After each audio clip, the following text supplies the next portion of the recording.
ఇంక్లాబ్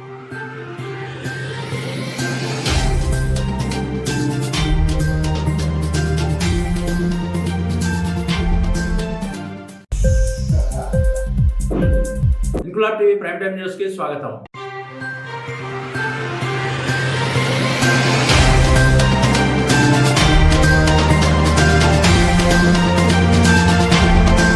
తమపై నమ్మకంతో జనసేన అధినేత పవన్ కళ్యాణ్ ఇచ్చిన ఎన్నికల ప్రచార బాధ్యతతో నిర్వర్తించి ఎన్డీఏ కూటమి అభ్యర్థుల విజయానికి శక్తి వంచన లేకుండా కృషి చేస్తామని ఉమ్మడి తూర్పుగోదావరి జిల్లా జనసేన ప్రోగ్రాం కమిటీ సభ్యుడు రౌతులపూడి మండల జనసేన ప్రచార కమిటీ ఇన్ఛార్జ్ కరణం సుబ్రహ్మణ్యం అన్నారు. కాకినాడ జిల్లా రౌతులపూడి మండలం ములగపూడి మెరక చామవారం గ్రామాల్లో నియోజకవర్గ ఇన్ఛార్జ్ వరుపుల తమ్మయ్యబాబు, జనసేన పార్టీ రాష్ట్ర సంయుక్త కార్యదర్శి మేడిశెట్టి సూర్యకిరణ్ కూటమి శ్రేణులతో కలిసి ఇంటింటి ప్రచారంలో భాగంగా ప్రతి ఇంటికి వెళ్లి ఉమ్మడి మేనిఫెస్టోలో ఇచ్చిన హామీలను ప్రజలకు వివరిస్తూ కరపత్రాలు పంపిణీ చేశారు. ఈ సందర్భంగా కరణం సుబ్రహ్మణ్యం మాట్లాడుతూ రాష్ట్రం అభివృద్ధి చెందాలంటే కూటమి ప్రభుత్వం అధికారంలోకి రావాలని, ప్రతిపాడు నియోజకవర్గంలో కూటమి అభ్యర్థిని వరుపుల సత్యప్రభను, కాకినాడ ఎంపీ అభ్యర్థి తంగెళ్ల ఉదయ శ్రీనివాస్ ను అత్యధిక మెజార్టీతో గెలిపించాలని కోరారు. ఈ కార్యక్రమంలో జిల్లా కార్యదర్శి పెంటకోట మోహన్, నాయకులు కోరుప్రోలు నానాజీ, కోరుప్రోలు బాబ్జీ, జిల్లా కార్యదర్శి పక్కుర్తి సతీష్, మండల ఉపాధ్యక్షుడు నిర్జా నాగు, ప్రధాన కార్యదర్శి సలీం, శుంకర శ్రీనివాస్, జనసేన వీర మహిళలు పాల్గొన్నారు.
ఇంక్లాబ్ టీవీ వీడియోలు మీకు నచ్చినట్లయితే లైక్ చేయండి, షేర్ చేయండి, కమెంట్ చేయడం మర్చిపోకండి. సబ్స్క్రైబ్ చేయని వాళ్ళు వెంటనే సబ్స్క్రైబ్ చేసుకోండి. మా వీడియోలు మీరు వెంటనే చూడాలనుకుంటే కింద ఉన్న గంట సింబల్ని గట్టిగా కొట్టండి.